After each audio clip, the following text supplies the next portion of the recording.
Mataas ba ang uric acid mo? Yan ang pag-uusapan natin ngayon sa video na ito. Isa yan sa mga sakit na kayang pagalingin ng halamang pansit-pansitan o ulasimang bato.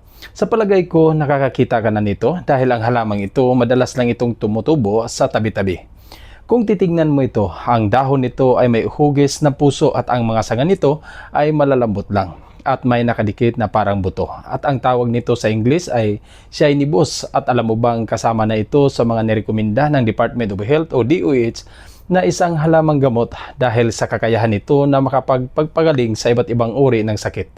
Kaya kung handa ka na, una, rayuma. Ang pinaglagaan ng dahon ng pansit-pansitan ay mabisa sa masakit na rayuma. Uminom ka lang nito isang baso sa umaga at sa gabi para mas epektibo. Pwede nyo ring ihalo ang dahon at sanga nito sa inyong pagkain upang bumuti ang inyong pakiramdam kapag inaatagi ka ng rayuma, tigyawat o pimples. Dikdikin lamang ang dahon at sanga ng pansit-pansitan at ilagay ito sa mga apektadong lugar at siguradong mabilis gumaling ang inyong pimples. At pwede mo ring gawing panghilamos ang pinakuluan ng dahon at sanga nito pagkatapos mong palamigin. Ulcer. Ang katas o extract ng pansit-pansitan ayon sa mga pag-aaral ay nakakatulong upang gumaling at maibsan ang sakit sa tiyan.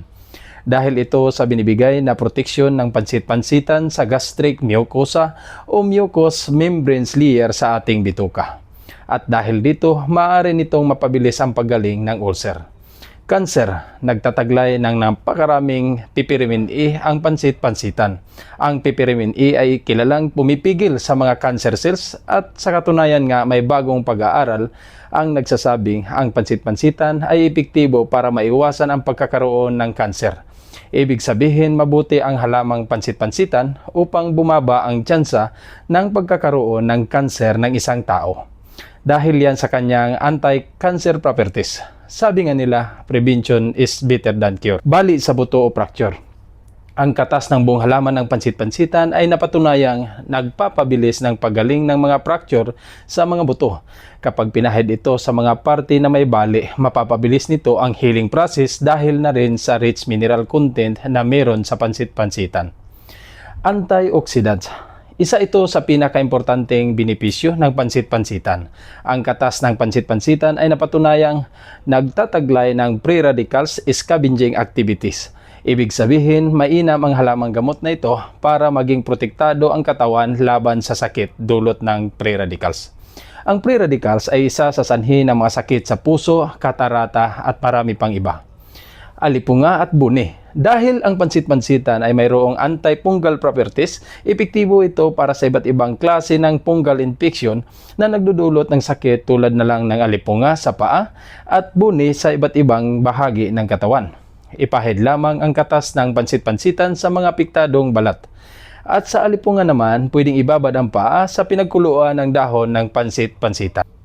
Mataas na uric acid. Mataas ba ang iyong uric acid? Uminom ka lang ng pinagkuluan ng pansit-pansitan. Epektibo ito para mapababa ang iyong uric acid levels sa ating dugo. Based sa clinical trials, halos pareho ang epekto ng pansit-pansitan sa pagpababa ng level ng uric acid sa mga gamot na nabibili natin sa butika. Problema sa pag-ihi. Ikaw ba'y nahihirapan sa pag-ihi? O di kaya'y madalas kang umihi? Gumawa lamang ng tsaa gamit ang dahon ng pansit-pansitan. Walang index study para patunayan ang effectiveness nito. Marami namang nagpapatunay gaya sa ating bansa at iba pang Asian countries na ito ay epektibong halaman na may kakayahang pagalingin ang mga problema sa ating urinary system. Mataas na kolesterol. Alam naman natin na ang mataas na kolesterol ay magdudulot ng mabibigat na sakit gaya ng heart disease, stroke at iba pa.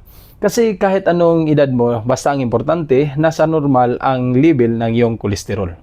At base ito sa clinical study, positibo ang pansit-pansitan ay nakapagpababa ng kolesterol sa ating dugo. Kaya simulan mo nang ihalo ang dahon ng pansit-pansitan sa iyong araw-araw na kinakain.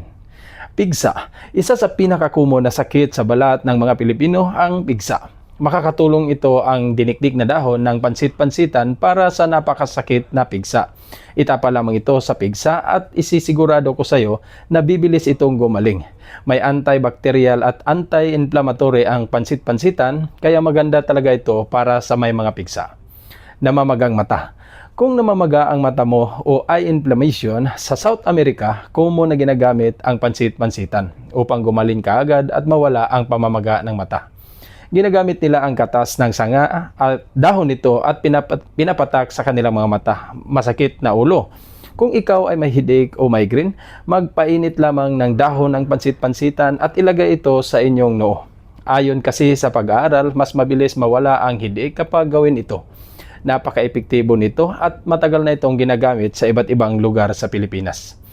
Gout at arthritis, masakit ba ang iyong kasukasuan? Ang pansit-pansitan ay maaaring makatulong na mawala yan dahil ito sa taglay na anti-inflammatory ng pansit-pansitan. Nakakatulong ito upang maibsan ang mga pamamaga sa ating mga joints at pagalingin ang iba't ibang uri ng arthritis. At hanggang dito na lang po ang topic natin patungkol sa napakagaling na pansit-pansitan.